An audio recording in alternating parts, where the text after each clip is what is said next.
Okay, all right. Um, the Nas and Kanye thing to me is a bad fucking idea because I think Kanye as a producer is pretty weak. He has some classic records. Don't get me wrong, but he's not a top tier producer. He never has been in hip hop anyway. I mean, if you want to talk about pop music and shit like that, then that's a whole different ballgame. But in hip hop, Kanye is not a top tier producer. He just never has been. He hasn't introduced a new artist to the game and given him a sound that has become a staple in hip hop culture or whatever. It just hasn't happened. Like he's most known for producing for Jay Z, who was already established before he came along. It's not the same thing, man. He's not a Timbaland. He's not a Primo, RZA, Havoc. He's none of that. Like Kanye's a B tier, C. I would say B minus tier producer. He has some stuff, but he doesn't have anything that really puts him in that upper echelon. Aside from marketing, of course. And I'm sure someone will watch this video and get offended and sensitive, but it's the truth, man. It is what it is. So feel free to get angry if that's how you feel. Um, so I'm not looking forward to it because I want Nas to be with top tier producers, obviously, right? I mean, it's not interesting if Nas is doing an album with producers that aren't at his level, right?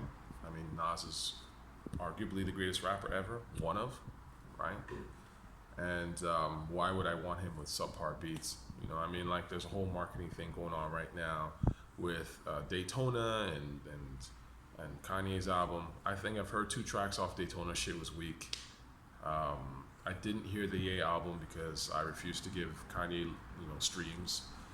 And I heard one or two songs off the Kids See Ghosts thing, just to skim it and check it out. And it was the usual experimental pop, indie rock folk bullshit, that Kanye tries to sell as hip hop. And, like white suburbia can buy into that, and that's for them, it's cool. But, as a hip hop head, I ain't listening to that shit.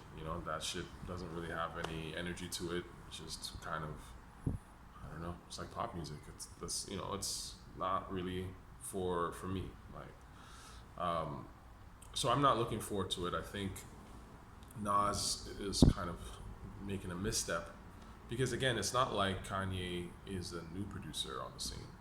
So Nas is going with an older producer who was never that great to begin with, and isn't hot right now. It's weird. Like, I mean, I guess he's kind of hot right now in a weird way because of the whole marketing and all the weirdo comments. But I mean, in terms of sonically, this dude is not Pierre Bourne. He's not Metro Boomin. Like, I mean, these are dudes who are making the hot new shit, right? Like a Clams Casino. Like, like if you're gonna go with someone modern, go with those guys because they're at least in the new, right?